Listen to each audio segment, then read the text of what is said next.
이렇게 와주셔서 너무 감사드립니다. 안녕하세요. 네. 불러주셔서 감사합니다. 소개해 주시고요. 네. 한 말씀 부탁드리겠습니다. 네. 안녕하세요. 저는 서울 결의하나 운영위원장 권순영입니다. 저도 여기 오면서 그 전에도 국가보안법에 대해서 생각을 많이 해봤거든요. 저의 국가보안법이라는 것에 대한 인지의 첫 기억을 떠올려 봤어요. 학교 다닐 때 정문 옆에 내용은 정확히 기억 안 나는데 북에 대한 어떤 간단한 설명이 이렇게 작은 종이에 적혀 있었고요. 그걸 딱 보고 아래를 보니까 이것을 본 당신은 국가보안법 위반입니다 라고 했던 내용이 국가보안법이라는 게 우리나라에 있고 근데 내가 지금 본 게 왜 법을 위반했다는 거지? 라고 했던 게 저의 이제 국가보안법에 대한 첫 기억이었어요. 그 이후에는 이제 뭐 학교 선배들이나 보면서 생활상으로 느꼈었는데 근데 요즘엔 좀 그런 생각 들더라고요. 하도 남북이 많이 왔다 갔다 하니까 사실은 이게 사문화된 게 아닌가? 왜 굳이 이것을 폐지해야 된다고 다시 얘기를 해야 되지? 이런 의문이 뭐 스스로 들었다기보다 누가 그렇게 질문을 해오면 나는 뭐라고 답을 해야 될까 이런 생각을 막 해봤거든요. 근데 막 이렇더라고요. 법이라는 게 막 그렇잖아요. 법이 그러니까 만약에 누군가 국가보안법으로 법을 위반했다. 그래서 잡혀갔어요. 근데 그러면 사람들이 국가보안법은 사문화된 법이고 의미가 없는 법이니까 저 사람은 죄가 없어. 이렇게 생각을 하진 않는 것 같아요. 그냥 저 사람은 법을 위반했구나.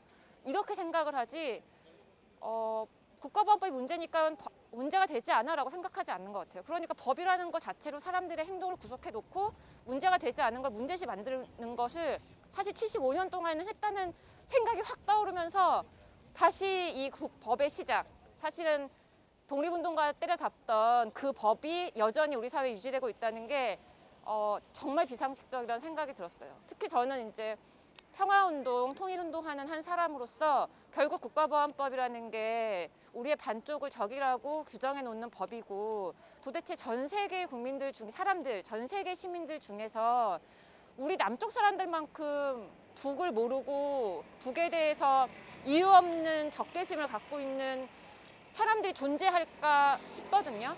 북의 어떤 사회인지에 대한 알 수 있는 통로도 없고 알기 위해 노력하면 국가보안법에 걸린다고 하고 그것이 입 밖으로 내밀진 않아도 마음속 깊이 너무 뿌리 깊이 잡고 있어서 감히 어떻게 넘으려고 하면 뭔가 용기가 필요할 것만 같은 그냥 그런 상태가 너무 오래 유지됐다고 생각을 하고 있고 여러 가지 의미에서 다른 것보다도 시작도 문제, 지금도 문제, 앞으로도 문제인 이 법이 이제는 좀 사라졌으면 좋겠고 사문화되었다라고 이야기만 하지 말고 그냥 법 자체를 폐지하는 건 문제가 되는 법 조항을 삭제하는 것이 가장 좋고 빠른 길이라고 생각을 합니다.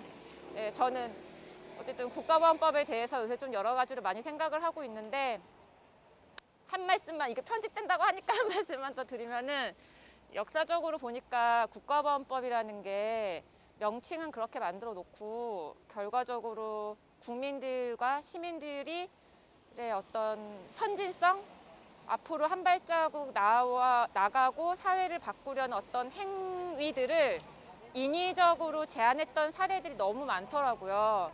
이 사례들에 대한 폭로도 여러 차례 되었긴 했는데 이 기억들이 다시 우리 사회에 다 떠올려지길 바라고 다시는 단 한 건의 피해자도 단 한 건의 방해도 없기를 바라는 마음으로 마무리하도록 하겠습니다. 감사합니다.